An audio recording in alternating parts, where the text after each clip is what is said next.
अस्सलाम वालेकुम रहमतुल्लाहि बरकातहू। अज़ीज़ तलबा तालिबात, आज हम जमात दहम मज़मून साइंस और टेक्नोलॉजी हिस्सा दूम सबक नंबर 4 माहौली हुस्न इंतज़ाम के लेक्चर नंबर 2 में माहौल और माहौली निज़ाम में ताल्लुक़ के बारे में आज हम पढ़ने वाले। पेशकश मोहम्मद फ़खरुद्दीन।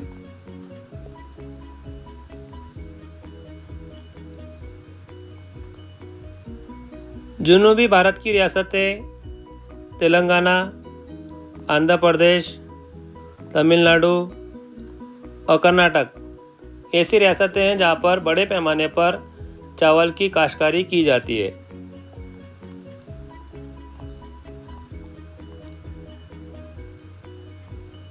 जैसा कि आप जानते हैं कि नागतोड़ी की ग़िज़ा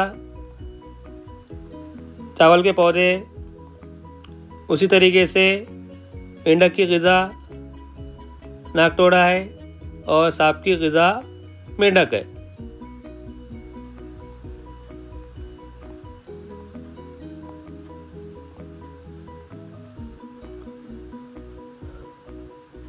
अगर मेंढक की तादाद अगर कम हो जाए तो क्या होगा, ज़रा सोचिए। आपकी 10वीं किताब में सवाल दिया हुआ है, चावल की फसलों पर क्या असर पड़ेगा। अगर मेंढक की तादाद में अगर कमी वाक़ई हो जाए तो क्या होगा, नागतोड़ों की तादाद में क्या होगा, बहुत ज़्यादा इजाफा होगा। और बहुत ज़्यादा इजाफा होने पर क्या होगा, चावल की जो काश है उसके ऊपर मुज़िर असरात मसलन नागतोड़ा क्या करेगा, काफ़ी नुकसान पहुँचाएगा। दूसरा सवाल,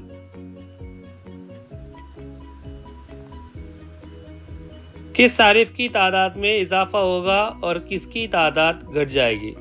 जैसा कि आपने गौर किया, ये दरअसल क्या है, ये ग़िज़ाई जाल है जिसमें अगर मेंढक की तादाद अगर कम कर दी जा रही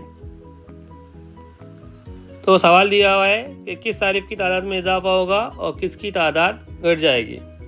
अगर मेंढक अगर कम हो जा रहे तो क्या होगा, इसका सबसे ज़्यादा असर किसके ऊपर पड़ेगा, सांप के ऊपर पड़ेगा और साथ ही साथ जो है नागतोड़ों के ऊपर क्या होगा, उसका असर पड़ेगा।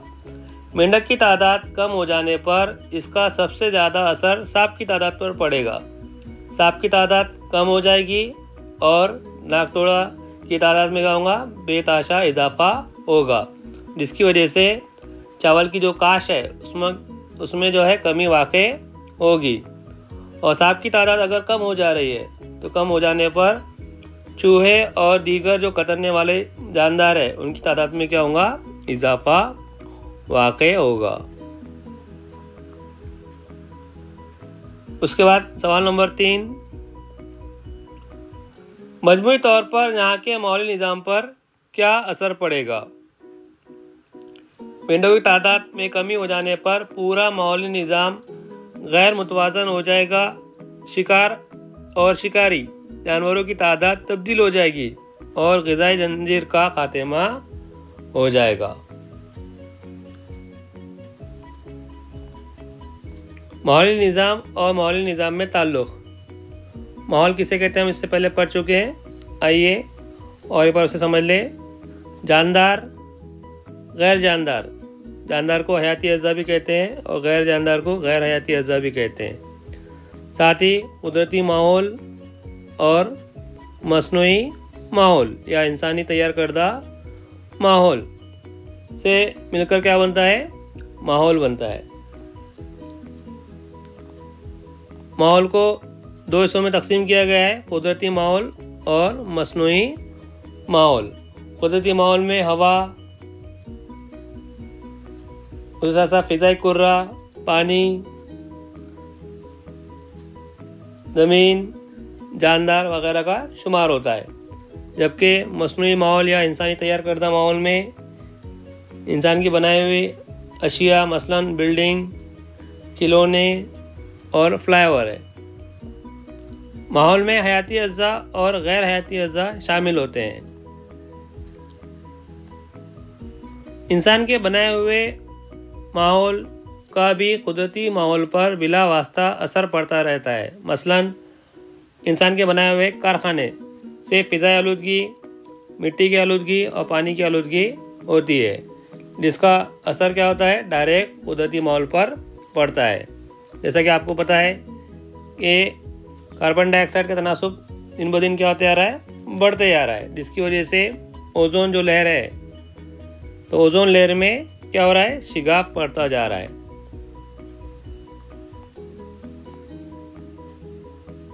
माहौलियात किसे कहते हैं या इकोलॉजी किसे कहते हैं? हयाती अज्जा और गैर हयाती अज्जा के दरमियान बाहमी ताल्लुक़ के मुताल्ले के इल्म को माहौलियात या इकोलॉजी कहते हैं। माहौली निज़ाम किसे कहते हैं?